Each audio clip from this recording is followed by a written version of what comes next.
E hoje eu quero pensar com vocês sobre essa primeira parte, que é dos versículos 1 até o versículo de número 12. É muito interessante porque cada um dos blocos que compõem o capítulo 15, ele tem lições preciosas para nós. Semana que vem, se Deus permitir, eu quero estudar com vocês dos versículos 13 até o versículo 63.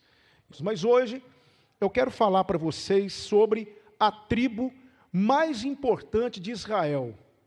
A tribo mais importante não só para Israel, mas também para toda a revelação de Deus, principalmente no Novo Testamento. Não é à toa que Josué, quando ele começa a distribuição das terras conquistadas a oeste do Jordão, porque a leste ele já havia dado possessão às 2,5 tribos.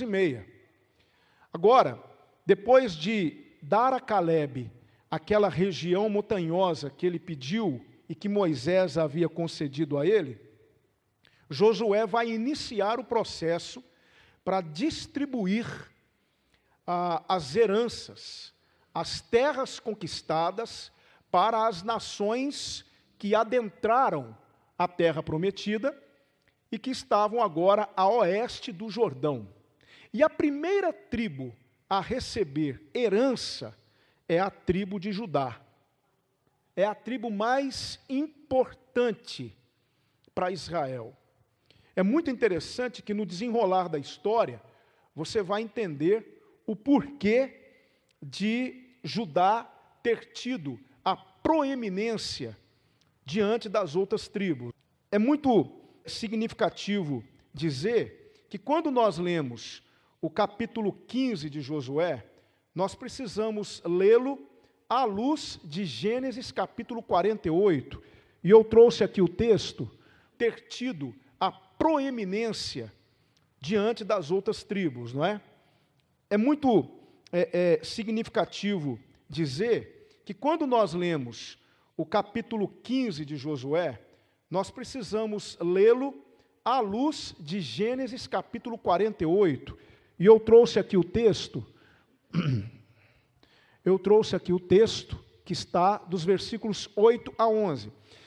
Gênesis 48 é quando Jacó, o pai dos seus 12 filhos, que formariam as 12 tribos, ele vai abençoar os seus filhos no Egito. E ele abençoa um por um. Quando chega na tribo de Judá, ele profere a seguinte profecia: Judá, a ti te louvarão os teus irmãos, a tua mão será sobre o pescoço de teus inimigos, os filhos de teu pai a ti se inclinarão. Olha só, Judá é um leãozinho, da presa subiste, filho meu, encurva-se e deita-se como um leão, e como um leão velho, quem o despertará? Veja o versículo 10, o cetro não se arredará de Judá, nem o legislador dentre seus pés, até que venha Siló, e a ele se congregarão os povos. Ele amarrará o seu jumentinho à vide, e o filho da sua jumenta à cepa. Mais excelente, ele lavará a sua roupa no vinho, e a sua capa em sangue de uvas. Então nós estamos falando, queridos, da tribo mais importante de Israel, e Deus estabeleceu essa tribo numa localização geográfica. Eu tenho uma foto aqui que eu gostaria de mostrar para você. Veja só, aqui está o reino de Judá. Todo esse reino amarelado aqui é o reino de Judá. Ele está localizado ao sul. Aqui está o Mar Salgado, nós lemos no texto que ele fazia divisa com o Mar Salgado, e essa parte toda aqui para cima, toda essa parte aqui para cima, são as demais tribos que foram conquistando suas heranças. Do lado de cá do Jordão, esse riscozinho azul aqui é o Jordão, do lado de cá nós temos as 2,5 tribos, que estavam fazendo divisa com o reino de Amon, o reino de Moabe. Aqui embaixo nós temos o reino de Edom. Então observe só que Deus colocou toda a nação de Judá bem estabelecida, próximo ao Mar Salgado, na região sul da Palestina. Entende? É justamente esse texto que nós acabamos de ler. É muito importante isso, por quê? Porque é do reino de Judá, é da tribo de Judá que vem o rei Davi. Observe que Jacó havia dito que o cetro não se arredará de Judá. Cetro é um objeto usado por quem? Por reis. Então, Jacó estava profetizando que a nação de Judá seria uma nação onde a monarquia, o reinado, seria fortalecido. E é justamente da nação de Judá que veio o nosso Salvador, Jesus Cristo. Por isso que Jesus é chamado de leão da tribo de Judá. Por isso que Jesus é filho de Davi. Davi foi o maior rei de Israel. Quando a nação de Israel ela estava unificada, era uma nação só, não é? Davi foi o seu maior rei e ele era da tribo de Judá, cumprindo a profecia de Jacó, proferida séculos antes. Eu quero dizer para você que Deus, na sua infinita soberania, Ele estabeleceu os limites de cada terra. Essa distribuição de Josué não foi algo feito simplesmente pela bondade ou pela generosidade de Josué. Não. Josué distribuiu a terra de Judá, colocou os seus limites, fez toda a distribuição debaixo da orientação de Deus. Toda a nação de Israel ocupou o espaço delimitado pelo próprio Deus. Não há aqui nenhum tipo de manipulação humana. Até mesmo quando eles tiraram sortes para ver quem ficaria com qual tribo, ali estava o Senhor direcionando para que grande parte de Israel ficasse ao norte, uma parte ficasse ao sul, e Deus, controlando todas as coisas, pudesse, futuramente, nós vamos entender isso daqui a pouco, extrair de Judá aquele que é o nosso Senhor e o nosso Salvador. Então eu quero dizer uma coisa para você que está aqui nessa noite. Nós devemos louvar e glorificar a Deus pela tribo de Judá. Porque é da tribo de Judá que veio o legislador, como Jacó disse, Siló, a ele se congregarão os povos. Isso é uma profecia messiânica, é uma profecia que fala de Jesus. Entende, meu irmão? Então, a tribo de Judá é extremamente importante na revelação bíblica. Você vai ver muito, se você está lendo a Bíblia toda, e se você tem esse hábito de ler a Bíblia toda, você vai ouvir muito falar de Judá, Judá, Judá, Judá. Era uma grande tribo, a mais imponente, a mais importante de Israel. E eu, quando estava fazendo o estudo, tentando entender o porquê desse texto, porque não há um texto nas Escrituras que esteja aí por acidente.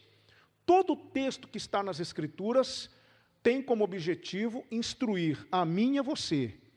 Tem algo para nos ensinar. Não há um texto por acidente nas Escrituras. Eu fiquei tentando entender qual o objetivo de um texto tão longo, com tanta descrição de espaços territoriais como esse, e o que é que nós poderíamos aprender quando nós lemos esse texto que está aqui em Josué capítulo 15, a partir do versículo 1 até o versículo 12. O que isso pode nos ensinar? Porque se nós formos estudar as cidades, formos entender o porquê de cada território, é muito complicado, porque Israel passou por muitas guerras, muitas ocupações, e muito da geografia de Israel foi destruído durante esse tempo. Então, o que você tem hoje está debaixo do pó, está debaixo da terra, e os arqueólogos vão descobrindo uma cidade aqui, uma cidade ali, um território aqui, um território acolá. Então, as cidades, os territórios propriamente ditos, muitos deles não são mais notados, estão realmente esperando a pá de um arqueólogo para ser descoberto, embora muitos já tenham sido descobertos. Mas não é isso que eu aprendi aqui. Eu quero compartilhar com você algumas lições, porque eu confesso para você que eu fui muito abençoado quando eu pude hoje fazer esse estudo, eu mandei uma mensagem para vocês que eu queria compartilhar com vocês um pouco sobre a história de Judá, porque quando Deus chamou Abraão, lá em Gênesis capítulo 12, para você, Deus cumpre a sua promessa, esse filho se chama Isaque, Isaque então se casa com Rebeca, e ele tem 2 filhos, um chamava-se Esaú, o outro chamava-se Jacó. Sem querer entrar no mérito da questão do que aconteceu com Jacó, mas ele engana seu irmão e ele vai fugido para a casa do seu tio Labão, e chega lá, ele conhece Raquel, conhece Leia, conhece Zilpa, conhece as suas mulheres. Eu falo mulheres no plural porque ele teve 4, embora a poligamia fosse tolerada, não era esse o propósito inicial de Deus, porque Deus disse, deixará o homem, seu pai e sua mãe, e unir-se-á a sua mulher, no singular. Mas Deus tolerou a poligamia até um determinado momento, quando a monogamia seria definitivamente implementada. E Jacó teve 4 esposas. E dessas 4 esposas, ele teve 12 filhos. 12 filhos e uma filha, chamada Diná. E desses 12 filhos, ele teve um que sobressaiu, que foi José. E os irmãos odiaram José, e venderam José para os ismaelitas, que venderam José para o Egito. E lá no Egito, José conquista o seu espaço, e ele acaba se tornando primeiro-ministro do Egito. E a fome era grande na terra, ele pega a sua família, leva a sua família para o Egito. E lá no Egito, essa família cresce. Os hebreus crescem, até então eles eram chamados de hebreus, e eles crescem, vão se desenvolvendo, vão crescendo, até que aquele faraó morre, vem um outro faraó, e com medo de que os hebreus se unissem aos hititas, que eram um povo inimigo do Egito, escraviza os hebreus, até que surge Moisés. Deus usa Moisés, tira Moisés do Egito, através de Moisés o povo do Egito, o povo atravessa o deserto, aquele povo resmungão, aquele povo que reclamou, aquele povo que deu muito trabalho para Deus. Todas aquelas tribos são agrupadas e vão em direção à terra prometida, e 25 anos depois, eles estão aqui agora, cada um recebendo a sua herança, e chegou a hora da tribo de Judá. Tudo dentro do propósito de Deus, e essa tribo de Judá, ela vai ser estabelecida na região sul, e depois Deus vai colocar as demais tribos na região norte. Por quê? Porque anos mais tarde aconteceria um fato, onde Deus seria forçado a dividir a nação em 2 partes, o reino do norte com todas as tribos que ficaram ao norte, e o reino do sul com Judá, e Judá é aquela tribo que permanece fiel ao Senhor, até o ano 586 a.C., quando Nabucodonosor invade Judá e leva todos os judeus para a Babilônia, e eles ficam lá 70 anos, e depois de 70 anos, no ano 516, eles começam a voltar para aquela região, e dá-se início àquele período que nós conhecemos como período interbíblico, que é aquele período de silêncio, onde Deus não envia mais profetas, até a chegada de João Batista, que vai anunciar aquele que viria da linhagem de Davi, que era da tribo de Judá, e esse é o nosso Senhor e Salvador Jesus Cristo. Observe só, como que Judá faz parte da revelação de Deus, e como que ela incide diretamente na minha e na sua salvação. Então eu aprendi algumas coisas aqui que eu quero compartilhar com você, algumas coisas muito importantes, e eu quero que você abra seu coração para receber de Deus, como eu recebi agora à tarde. Primeira coisa que eu aprendo aqui, é que a tribo de Judá hoje somos nós. Será que nós estamos fazendo jus à nossa vocação, ou seja, ao nosso chamado? Porque Deus tinha um povo especial, que Ele separou no passado, e Ele implementou naquela região, naquela faixa de terra. Esse povo era Judá, e aquele povo daquela tribo ao sul da Palestina, atenderia os propósitos de Deus, e seria usado para a glória de Deus. E o povo de Deus que está na terra hoje, somos nós, a igreja do Senhor. E eu vou dizer uma coisa para vocês, nós estamos nesse mundo para uma grande missão, assim como Judá estava lá na Palestina para uma grande missão. Qual foi a grande missão de Judá? Oferecer, entregar, dar o Salvador ao mundo. Por causa de Judá, Deus tem abençoado o mundo inteiro. E nós estamos aqui nesse planeta, isso inclui a mim e a você, com uma grande missão. Qual é a missão que nós temos? Qual é o chamado que nós temos sobre nós? Glorificar a Deus e apresentar Cristo ao mundo. E eu fico pensando, será que nós estamos fazendo jus ao nosso chamado? Será que a igreja de Jesus Cristo nessa terra está realmente consciente da sua missão de viver para a glória de Deus, mostrando Cristo em cada uma das áreas que compõem a igreja? Eu falo isso de forma individual e falo isso de forma coletiva. Meu irmão, eu acho que eu já disse isso numa outra oportunidade, de vez em quando o Senhor traz isso à tona de novo, e Ele tem suas razões. Mas, querido irmão, querida irmã, nós não estamos nesse mundo para usufruir dele, para sermos mimados pelo Senhor, ou simplesmente recebermos do bom e do melhor do Senhor. Não, nós estamos aqui para viver para a glória de Deus. Nós precisamos mostrar Cristo em todos os momentos da nossa vida. A igreja se reúne aqui quarta, domingo de manhã e domingo à noite, não é para passar o tempo. Nós não estamos aqui para passar o tempo.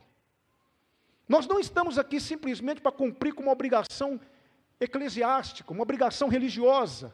Você não está aqui nessa noite simplesmente para ouvir um pastor contar uma história bonita. Todas as vezes que você chegar nessa igreja, e aqui eu não quero de maneira nenhuma ser exclusivista, porque eu sei que há muitas comunidades aí que têm o mesmo princípio, mas todas as vezes que o povo de Deus se reúne para adorar o Senhor, se reúne para louvar o Senhor, e se reúne de alguma maneira, quando nós estamos cultuando a Deus, nós estamos mostrando ao mundo que nós estamos adorando um Deus vivo. Nós não estamos jogando palavras no vento, não estamos cantando simplesmente porque achamos a música bonita. Não, a nossa reunião tem um propósito. É o seu propósito? Porque deve ser glorificar a Jesus, glorificar a Deus. Igreja não está aqui para servir de emprego para pastor, para enriquecer pastor, ou simplesmente para poder ampliar as suas tendas e conquistar, e conquistar, e conquistar. Existe uma inversão de valores hoje. É por isso que nós cantamos aqui, não há ouro ou bens, nem riquezas também que me afastem do teu coração. Nada pode ser mais importante, mais valioso para nós, do que adorarmos e glorificarmos a Jesus. Foi para isso que a nação de Judá foi criada. A nação de Judá, ela foi criada para oferecer algo ao mundo. E a igreja está aqui para oferecer algo ao mundo. Nós estamos recebendo aqui uma turma de visitantes aqui, jovens que estão aqui. Louvado seja Deus, eu acredito que seja fruto do desperta. Não é isso, Marco? Graças a Deus por isso. Por que vocês estão aqui? Porque alguém ofereceu algo para vocês. Alguém ofereceu algo para vocês. Por que você está aqui nessa noite, querido? Porque alguém um dia ofereceu algo para você, ou você viu alguém, não é como diz aquele chinês que se converteu, e se tornou um crente extraordinário. Aí chegaram diante dele um dia e falaram para ele assim: quem pregou o evangelho para você? Quem foi que falou do evangelho para você? Ele disse assim: eu não ouvi o evangelho, eu vi o evangelho na vida de uma pessoa. Eu vi o evangelho.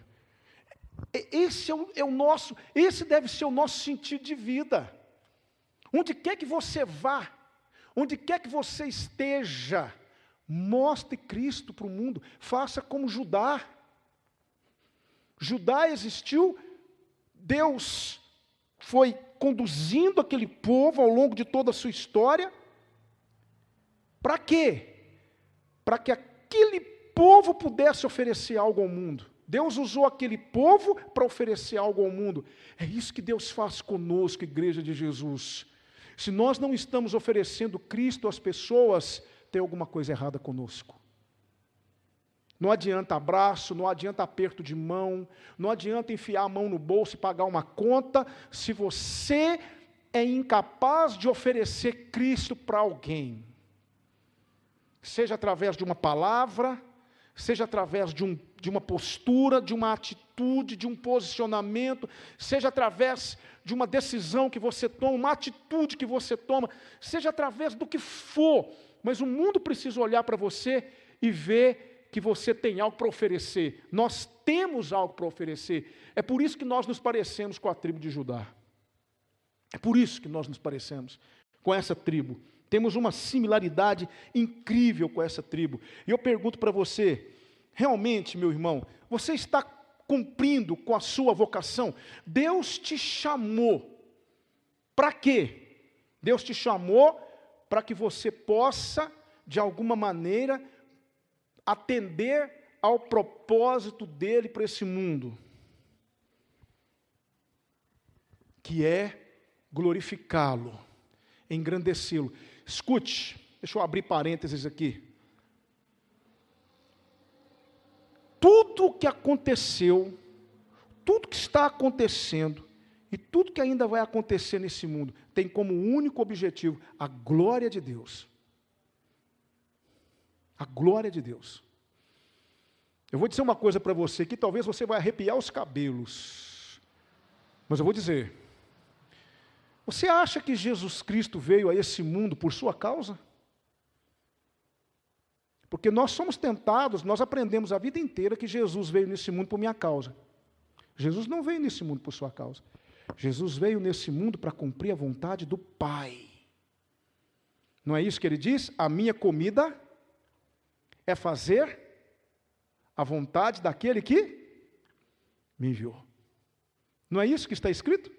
Lá em João capítulo 4? O que está escrito lá em João capítulo 17?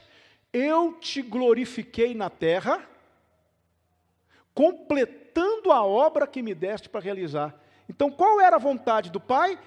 Que o Filho dele viesse a esse mundo, assumisse o meu e o seu lugar e morresse por nós na cruz. Jesus cumpriu isso cabalmente para a glória de Deus. Por que eu estou dizendo isso? Porque hoje existe uma impressão errada na mente das pessoas. As pessoas acham, existe uma teologia hoje antropocêntrica que tem dado ao homem a falsa sensação de que ele está no centro e de que tudo que acontece para o homem e para o homem. E isso é uma mentira, porque não é verdade. A teologia antropocêntrica diz que tudo que existe e que tudo que acontece por causa do homem e para o homem. Mas a teologia bíblica diz o contrário. A teologia bíblica diz que tudo que acontece para Deus e por causa dele.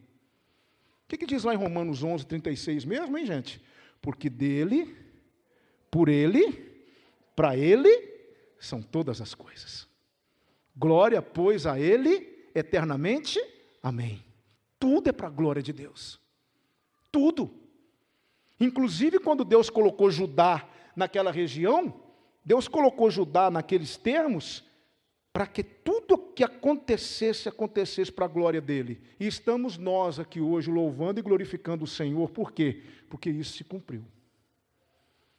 Tem uma frase de C.S. Lewis que eu mandei para vocês hoje, e essa frase falou muito comigo. Certamente você realizará o propósito de Deus, não importa como esteja agindo, mas faz toda a diferença se você o serve como Judas ou como João. Como é que você quer cumprir o propósito de Deus? Como Judas ou como João? Como é que você quer viver diante de Deus? Então escute, meu querido, primeira coisa que eu aprendi aqui, a tribo de Judá hoje somos nós. Será que estamos fazendo jus à nossa vocação? Nós estamos vivendo para a glória de Deus? Nós estamos realmente cumprindo esse propósito maior? As pessoas quando nos veem, as pessoas quando falam conosco, as pessoas quando conversam conosco, elas estão notando algo diferente em nós? Elas estão sentindo o desejo de conhecer o Deus que você serve? Elas estão te perguntando por que você é assim? Qual é a razão da sua diferença? Por que você não age como todas as outras pessoas? Por que você tem esse critério para poder fazer isso ou aquilo? Por que você é tão responsável? Por que você age dessa forma? Por que você não aceita isso? As pessoas, elas têm levantado esses questionamentos na sua vida. Se tem glória ao Senhor, está funcionando. Mas se não tem, está na hora de nós pensarmos isso. A tribo de Judá, ela foi colocada naquela região para atender a Deus e para glorificar a Deus e para oferecer algo ao mundo que foi Jesus Cristo. Nós estamos nesse mundo, nós não estamos de férias, nós não estamos numa colônia de férias, nós estamos numa guerra. E nós estamos aqui nesse mundo para que as pessoas possam ver Cristo em nós e querer o que nós temos. Esse é o nosso propósito. É por isso que nós temos N oportunidades para fazer isso durante o dia. Eu posso fazer isso na escola. Quando um amigo me pede uma cola, ei, me conta aí a questão número 4, e você fala assim, eu não vou te contar a questão número 4, porque isso é errado. Porque isso é errado. Você deveria ter estudado, e eu não vou compactuar com o seu erro.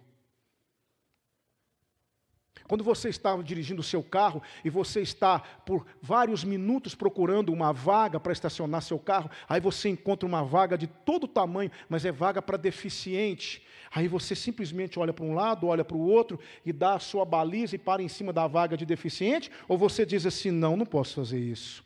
Isso é fora da lei, isso eu estou indo contra a lei. E aí vem um espertinho e fica na sua vaga, problema dele, e eu não vou fazer porque isso é errado.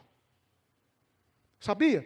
É nessas questões práticas do dia a dia que eu vou mostrando, que eu vou cumprindo, que eu vou realmente vivendo para a glória de Deus. 1 Coríntios 10, 31 diz que tudo que eu for fazer, tudo, até mesmo uma palavra, até mesmo uma coisa simples do dia a dia, eu tenho que fazer para a glória de Deus. Você não tem ideia do que isso pode significar para alguém. O pastor que veio aqui pregar domingo passado, o pastor que pregou aqui domingo passado, ele esteve aqui falando para nós, conversando conosco, não é?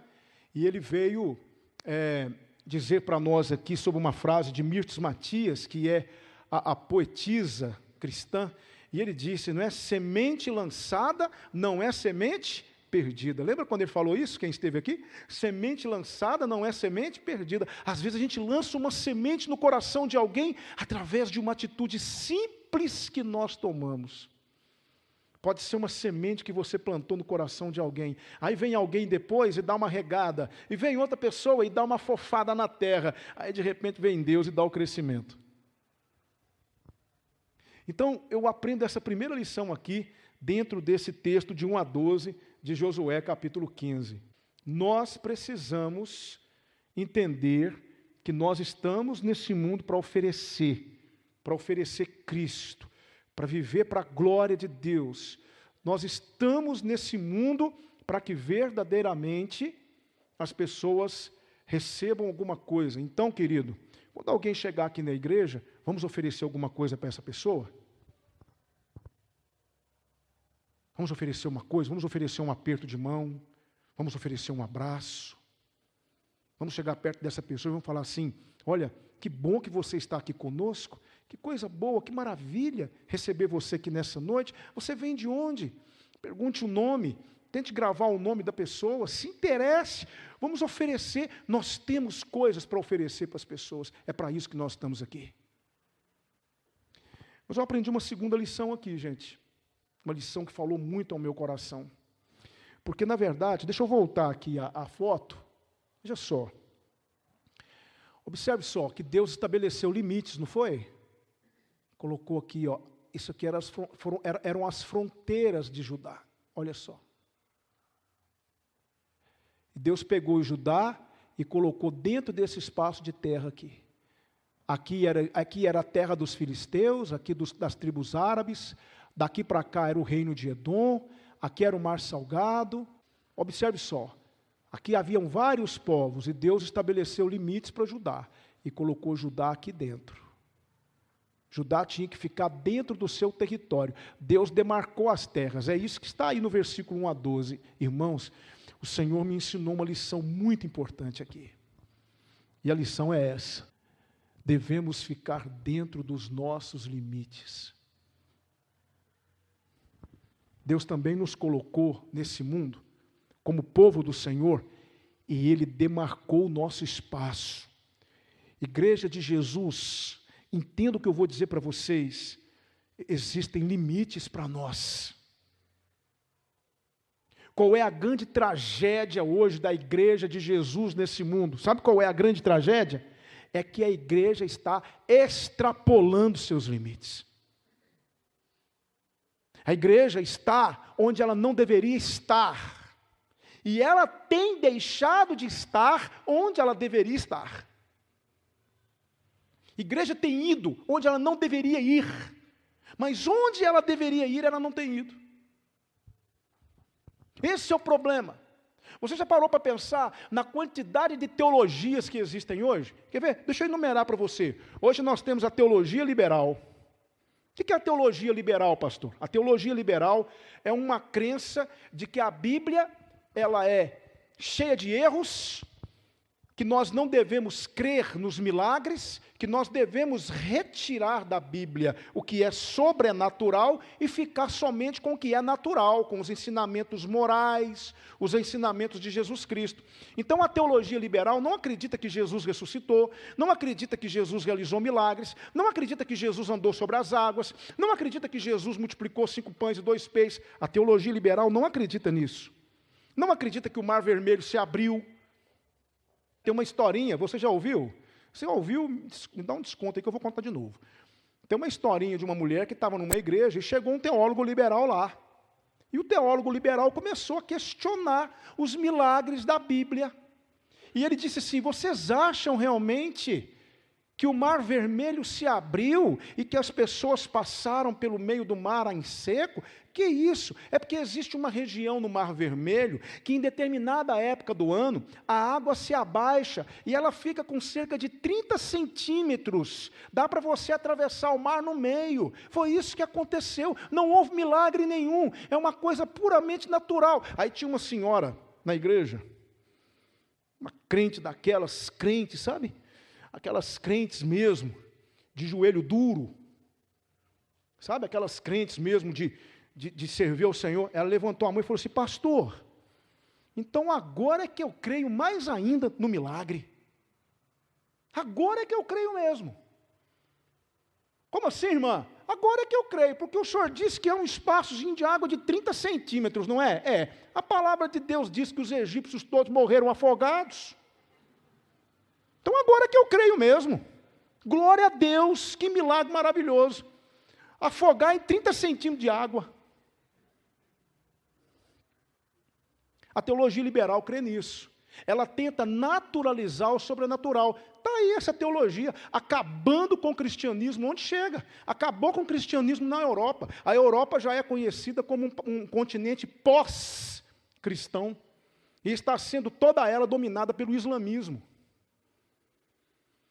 Nós temos hoje a teologia da prosperidade. O que a teologia da prosperidade ensina?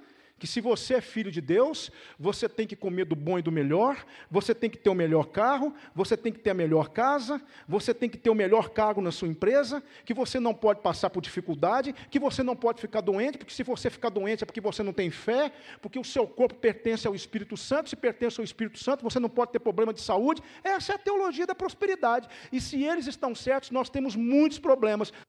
Porque você vai ver grandes homens de Deus passarem por dificuldades, passarem por problemas. Fale para mim qual era a prosperidade dos apóstolos. Fale para mim. Teve um homem chamado Frederick Price. Frederick Price. Ele é um grande expoente da teologia da prosperidade nos Estados Unidos. Ele falou assim: os homens de Deus, os apóstolos, eram todos empresários. Eles tinham uma empresa de pesca. Pedro era o dono. Eles eram pescadores, e pesca naquele templo. Teve um outro que diz assim: gente,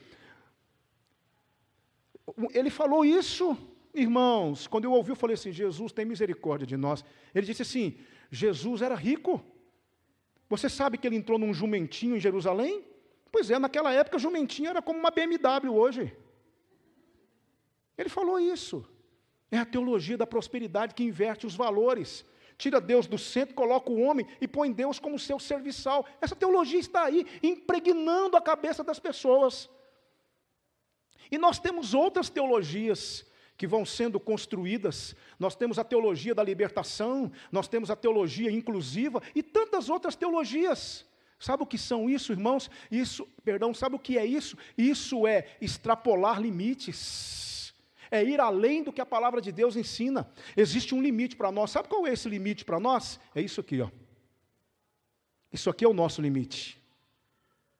Deus nos deu um limite. É isso que deve nortear a nossa vida. É isso que deve nortear cada passo que eu dou. Tudo que eu for fazer, eu preciso fazer baseando minha vida nesse livro. Se você está fazendo isso, glória a Deus. Mas se você está extrapolando os limites que Deus te deu, está saindo fora dessas demarcações que o Senhor colocou na sua vida, cuidado, porque isso é extremamente perigoso. Nós vamos ver aqui o Reino do Norte, nós vamos ver que eles se deixaram levar pelas propostas dos países vizinhos e foram sendo impregnados pela idolatria deles. Observe que até mesmo em Israel, lá no livro de Samuel, o povo deixou um governo teocrático, ou seja, Deus como rei, e quis um governo monárquico, quis um rei como todas as nações. Não está escrito isso lá em 1 Samuel? Queremos um rei como tem todas as nações. E Samuel disse, que isso? Vocês estão rejeitando a Deus. Deus é o rei de vocês. Não, nós queremos um rei humano. E o rei que eles escolheram foi quem? Saul. E você conhece a história de Saul. Por quê? O que é isso? É extrapolar limites. É extrapolar limites. Eu me lembro de Diná, a filha de Jacó. Ela estava numa região, estava dentro dos limites de sua casa. O dia que ela quis sair dos limites de sua casa e foi conhecer as mulheres da terra, ela conheceu um tal de Siquém, que se deitou com ela, humilhou-a, e a consequência disso foi trágica, porque os irmãos dela vingaram e mataram todo mundo na cidade. O que foi que aconteceu? Por que aconteceu isso? Extrapolar limites, meu querido. Cada um de nós tem seus limites. Cada um de nós sabe até onde pode ir. O problema da igreja hoje é que a igreja não está satisfeita com aquilo que ela tem de Deus, com o espaço territorial que o Senhor lhe deu, e ela fica o tempo inteiro querendo sair desses limites, e isso tem trazido prejuízo para a igreja. É por isso que a igreja hoje ela é fraca, ela não contagia mais as pessoas, ela é inoperante. A igreja hoje não tem mais caído na graça do povo. Por quê? Porque ela vive querendo extrapolar os seus limites. Ela vive querendo sair fora daquilo que o Senhor estabeleceu para ela. Tem alguns versículos aqui que eu quero compartilhar com você. Veja esse versículo. Todas as coisas me são lícitas, mas nem todas as coisas convêm. Todas as coisas me são lícitas, mas eu não me deixarei dominar por nenhuma delas. O que é isso que Paulo está dizendo aqui? Limites. Eu posso fazer o que eu quiser, mas existe um limite. Eu posso fazer o que eu intentar fazer, mas nem tudo aquilo que eu quero fazer convém. Existem lugares e lugares onde eu posso frequentar. Existem lugares que, se eu frequentar, eu não vou trazer escândalo para a igreja, mas existem lugares que sim, eu vou trazer escândalo para a igreja, então eu não devo ir lá. Existem roupas que eu não devo vestir na igreja. Sinceramente, irmãos, não devo. Existem roupas que você pode usar num clube, que você pode usar num supermercado, mas, irmãos, com todo respeito, existem roupas que não são roupas convenientes para a igreja. São limites que Deus coloca. Eu não vou dizer aqui o que é, eu não vou dizer se é calça comprida, se é saia, se é isso, se é aquilo. Eu não vou dizer isso. Eu só quero dizer para você que existem limites para tudo nessa vida. Existem coisas que eu posso ouvir, existem músicas que eu posso ouvir, por que não? Mas existem músicas que não convêm. Existem certos filmes que eu posso ver, por que não? Mas existem certos filmes que não convêm. Observe que em cada área de nossa vida há limites estabelecidos pelo Espírito Santo de Deus. E o tempo todo você percebe da parte de Deus, isso não convém. Isso não convém, não vá aqui, não faça isso, não tome essa atitude. Temos sempre uma voz falando ao nosso coração, se convém ou não convém, se devo ou não devo. Sabe o que é isso? Limites que Deus estabeleceu. Deus pegou Judá e colocou dentro de limites. Os termos de Judá são esses. Esse é o limite de Judá. Judá tinha que ficar dentro daquele espaço territorial. Eu quero te fazer uma pergunta nessa noite. Meu irmão, você tem ficado dentro do espaço que Deus delimitou para você? Você está satisfeito? É por isso que hoje, meu irmão, é por isso que hoje eu falo isso com vergonha. Meu Deus, se os homens de Deus do passado vivessem no nosso meio hoje, meus amados irmãos, eles iam ter um piripaque. Eles iam sofrer alguma coisa, de ver como que nós estamos aquém do que nós deveríamos ser, por conta dessa questão de sempre extrapolarmos os limites, de não estarmos satisfeitos onde o Senhor nos colocou, ou estarmos satisfeitos com aquilo que o Senhor nos deu. Esse é o grande problema hoje. Nós sempre estamos extrapolando os limites. Deus me colocou aqui, mas eu quero mais. Deus me colocou ali, mas eu quero mais. Então você fica vendo por aí. Confesso para você que eu tenho evitado acessar certas redes sociais, porque não há uma vez que eu acesse uma rede social que não me dá vontade de chorar, de ver alguns cristãos extrapolarem seus limites, saírem fora dos limites que Deus estabeleceu para a gente. Como é que está a sua vida? Você está respeitando esses limites? Você está dentro, rigorosamente dentro, dos limites que Deus estabeleceu? Você está satisfeito? Porque esse é o problema. Eu não estou satisfeito em ser desse jeito. Está faltando alguma coisa. Eu quero complementar minha fé com alguma coisa. Aí eu vou lá no mundo, busco alguma coisa do mundo e trago para a igreja.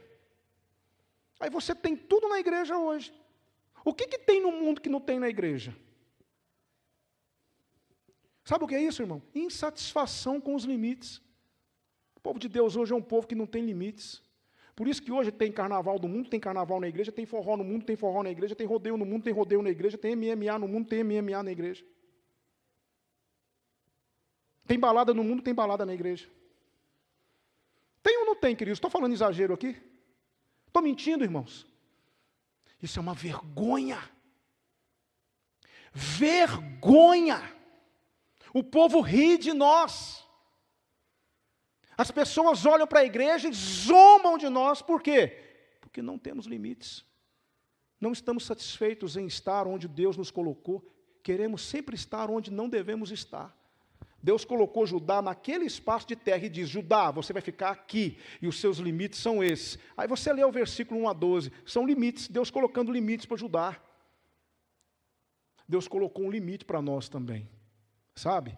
E esse limite está aqui, ó. Eu repito, saia fora desse limite e você vai se perder. Esse é o nosso limite. Saia fora. Por que eu falei esse monte de teologia aqui? Não estou satisfeito. Querido, deixa eu te dizer uma coisa. Você acha que hoje as pessoas querem ouvir ou pregar sobre inferno, juízo final, condenação, pecado? Isso incomoda, isso é chato. Eu quero uma mensagem que me coloque para cima. Eu quero uma mensagem que infle meu ego. Eu quero uma mensagem que me dê força, que me dê poder. Eu quero sair voando da igreja. É isso que eu quero. Eu não quero ir na igreja para ouvir o pastor falar que eu tenho que abandonar o meu pecado. Eu não quero ouvir pastor falar de inferno. Inferno, que inferno? Inferno é onde nós vivemos. Já chega essa vida difícil que a gente leva, essa dificuldade toda que a gente enfrenta. Eu vou na igreja para ouvir falar de inferno? E aí aparecem aqueles: não, eu tenho o que você quer, vem cá. Eu tenho o que você quer, eu vou te dar uma mensagem que vai te colocar para cima. Não é? São os coachings ministeriais. Tem. Você sabia que existe coaching? Sabe o que é coaching?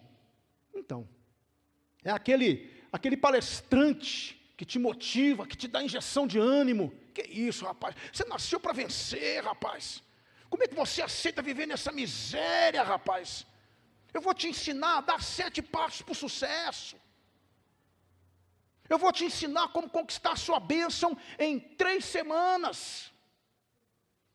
Eu vou te ensinar como fazer isso. Eu vou te ensinar como dar 15 passos para obter a vitória financeira. Aí você fica todo entusiasmado, todo empolgado. Ah, é isso que eu quero para mim. Mas você não sabe que você está fora dos limites há muito tempo. Fique nos limites que Deus coloca para você. Fique nos limites que Deus coloca para você. Pode parecer pouco, pode parecer enfadonho, mas é o melhor lugar onde nós podemos estar. Sabe? Porque quando alguém fala para você de inferno, fala para você de condenação, quando você ouve uma mensagem, é Deus mostrando para você todo o amor dele que ele tem por você. A verdade dói, a verdade machuca, a verdade faz sangrar, mas a verdade cura. A verdade salva. A verdade te introduz na presença de Deus. A verdade é o nosso limite. Por isso eu quero conclamar vocês, meus irmãos. Eu quero conclamar essa igreja. Sejamos uma igreja que viva rigorosamente dentro dos limites de Deus. Eu conclamo vocês. Deixemos as pessoas nos taxarem de tudo que quiserem. Já disseram por aí que nós somos frios, que nós somos uma geladeira, que nós não temos o Espírito Santo, que nós isso, que nós aquilo. Um dia falaram para mim assim: ó pastor, como vai aquela geladeira lá? Eu falei assim: conservando, graças a Deus. Conservando a fé, conservando o amor, conservando a verdade. Falaram isso para mim um dia: como é que vai aquela geladeira? De vez em quando a gente escuta isso. Desde que fale, irmãos, vamos ficar dentro dos limites de Deus. Vamos ficar dentro da palavra. Às vezes você não vai ter tudo que você quer. Às vezes as coisas não vão acontecer para você do jeito que você quer. Não vão acontecer no tempo que você quer. Mas você vai ter a certeza: eu estou dentro dos limites de Deus. E se eu estou dentro dos limites de Deus, Deus vai cuidar de mim. É muito importante isso. Caminhando para o final, eu queria então aprender mais uma lição. Ah, sim, eu tenho mais 2 versículos aqui, eu não posso deixar de mostrar para você. Gálatas 5,13. Porque vós, irmãos, fostes chamados à liberdade, mas não useis da liberdade para dar ocasião à carne.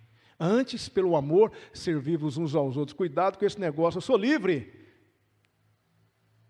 Eu sou livre, eu posso fazer o que eu quiser. Cuidado. Uma vez eu vi um pastor pregar sobre isso. Um pastor chegou na igreja, olhou para a igreja e disse assim para a igreja: ei, querida, você é salvo. Você é salvo, você já está salvo. Faça o que você quiser. Nada tira a sua salvação. Pode viver do jeito que você quiser. Ele pregou isso de púlpito. Então, vamos aprender com o pastor Paulo aqui. Não useis da liberdade para dar ocasião à carne. Veja outro texto: todo aquele que prevarica, ou seja, aquele que abusa da autoridade e não persevera na doutrina de Cristo, não tem a Deus. Quem persevera na doutrina de Cristo, quem obedece os limites, quem está satisfeito com os limites que Deus estabeleceu, esse tem tanto pai como filho.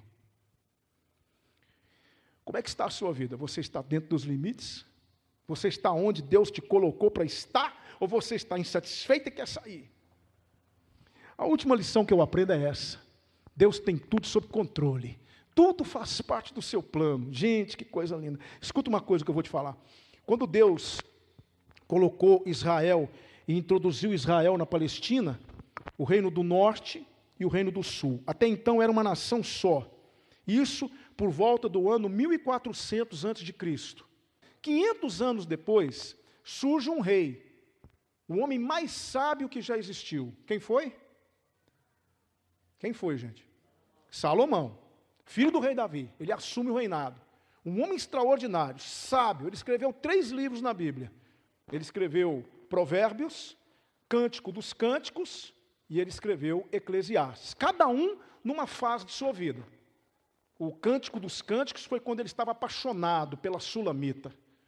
Ele estava apaixonado por ela, aí ele escreveu 1005 cânticos.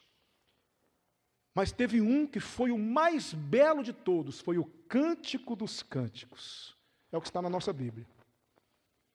Depois ele escreveu, na idade adulta, mais madura, ele escreve Provérbios, que era produto das suas observações. E ele começa a redigir várias observações. E depois ele chega na idade avançada, na terceira idade, quando ele olha para trás e fala assim: vaidade, vaidade, tudo é vaidade.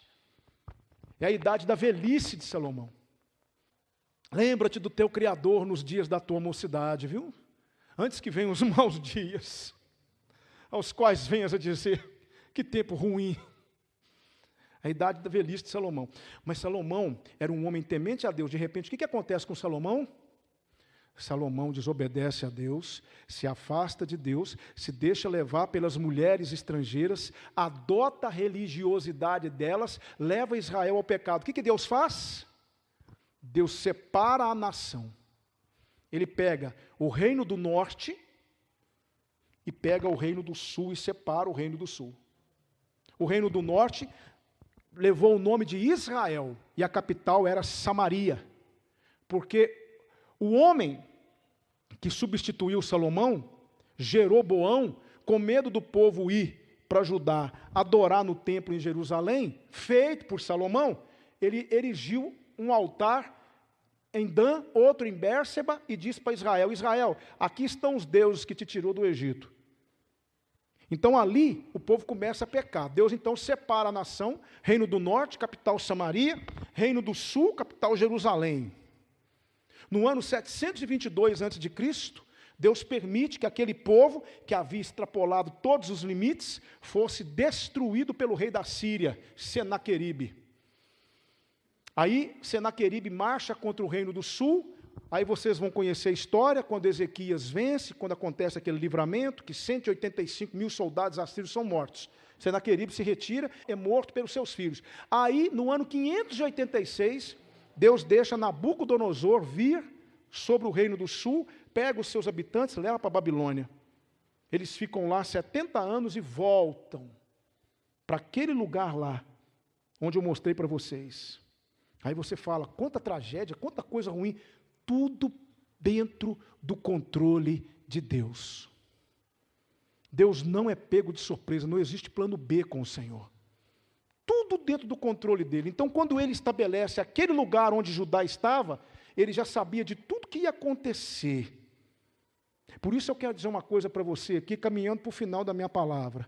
Eu não sei como está a sua vida. Eu não sei o que anda acontecendo na sua vida. Eu não sei quantos problemas você tem enfrentado, quais são as dificuldades que você tem enfrentado, mas escute, Deus está no controle. É difícil entender isso.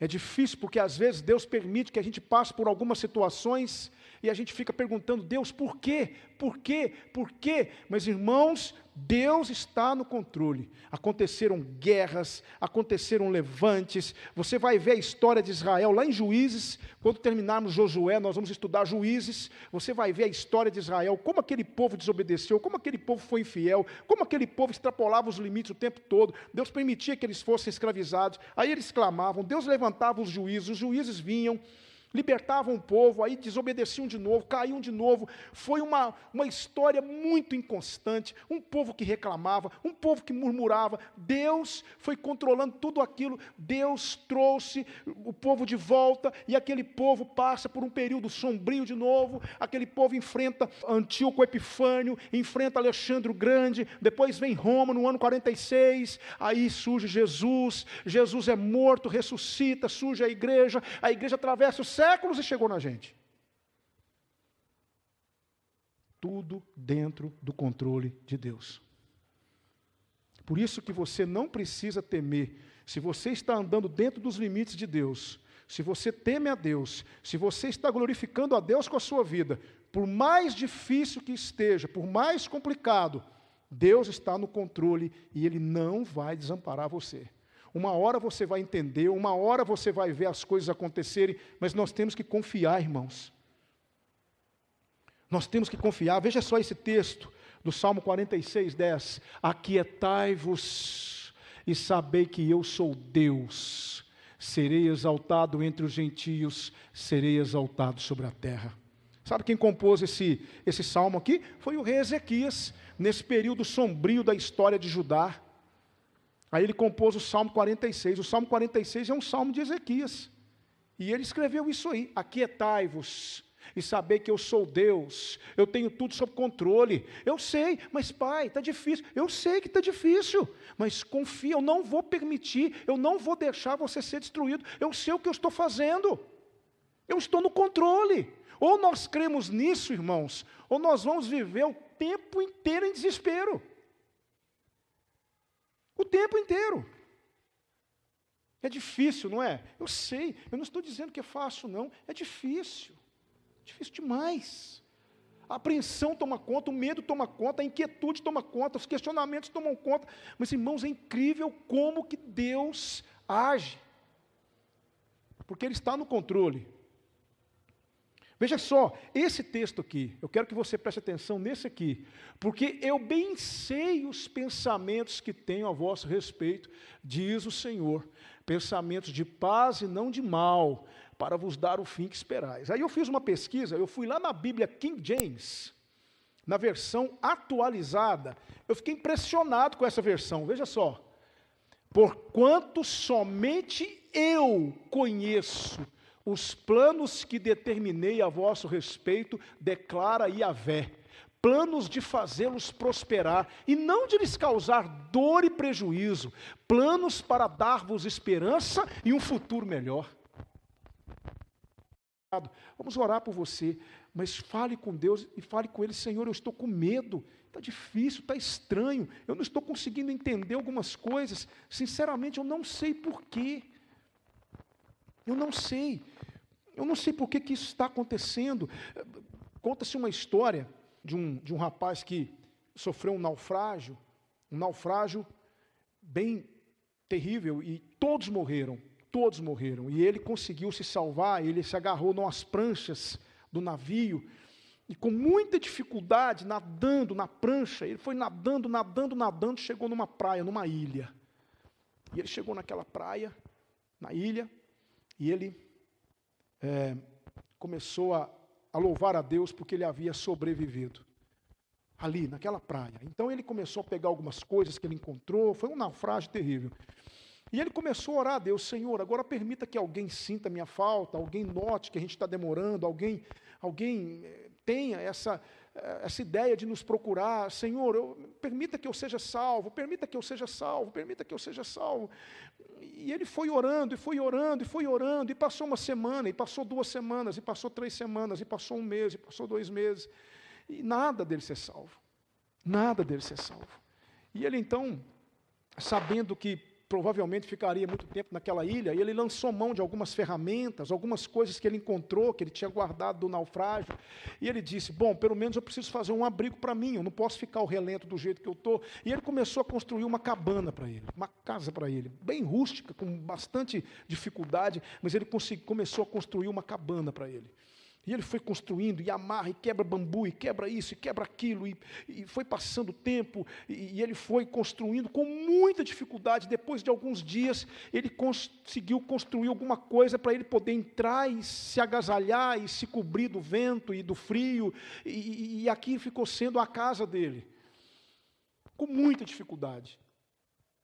E ele então, um dia saiu, acendeu o fogo e saiu para pescar alguma coisa na praia, e ali ele demorou, quando de repente ele olhou para trás, ele viu uma fumaça negra subindo, e ele se lembrou da casa dele, e ele se lembrou do fogo, e ele foi correndo, não, quando ele chegou, a casa dele estava ardendo em chamas. Alguns minutos depois ela caiu. Nesse momento ele ajoelhou na praia e começou a chorar. Ele disse, Senhor, por quê? Foi tão difícil, foi tão complicado, como o Senhor permitiu que isso acontecesse comigo? Eu tenho orado para que o Senhor me tire, para que o Senhor me salve, para que o Senhor me leve embora daqui, para que o Senhor faça isso, mas o Senhor não faz, e agora, Senhor, permite que a minha casa seja consumida pelas chamas, Senhor, eu não entendo isso, não entendo, ele ficou bravo, e ali na praia mesmo ela começou. Ele acordou então, um barulho estridente no outro dia. Um navio se aproximando dele. E ele acordou e viu, e de repente ele olhou e viu alguns marinheiros colocando um bote na água e remando na direção dele. E ele começou a gritar, e começou a esbravejar, e começou a pular de alegria, né? E chegaram perto dele, e ele abraçou todo mundo, e entrou no barco. E no trajeto para o navio, ele disse, como foi que vocês me encontraram, finalmente? E eles disseram assim, é porque nós vimos a fumaça. Nós vimos a fumaça e percebemos alguma coisa. Que coisa estranha, que jeito estranho de Deus fazer as coisas, é ou não é verdade? Ele é Deus. Que jeito esquisito de Deus fazer as coisas, mas Ele é Deus. Eu podia ficar aqui a noite inteira contando historinha para você, de coisas que Deus faz que a gente não entende. Por que Deus não é óbvio? Por que Deus não faz assim? Ele segue um scriptzinho para ficar mais fácil para a gente entender, ou não é verdade? Mas Deus não é óbvio. E nem se dá a obrigação de ser. Não tem jeito. Deus está no controle. O desejo do meu coração, a minha oração, é que nós tenhamos absorvido essas lições dessa noite. Meu desejo é que realmente nós possamos aprender, colocar em prática esses princípios que nós estudamos aqui nessa noite. Que possamos entender que nós temos uma missão nesse mundo, nós temos um propósito nesse mundo. Que Deus nos ajude a cumpri-lo. Vamos ficar dentro dos nossos limites, irmãos. Vamos parar de querer buscar coisas onde não devemos buscar. E vamos confiar em Deus. Tudo faz parte do plano de Deus. Deus tem plano para nós. Por mais que nós não entendamos, Deus está no controle. Judá foi colocado naquele espaço de terra, porque Deus tinha um plano, tinha um projeto, tinha um propósito, e isso se cumpriu literalmente. Quero orar com você. Vamos orar?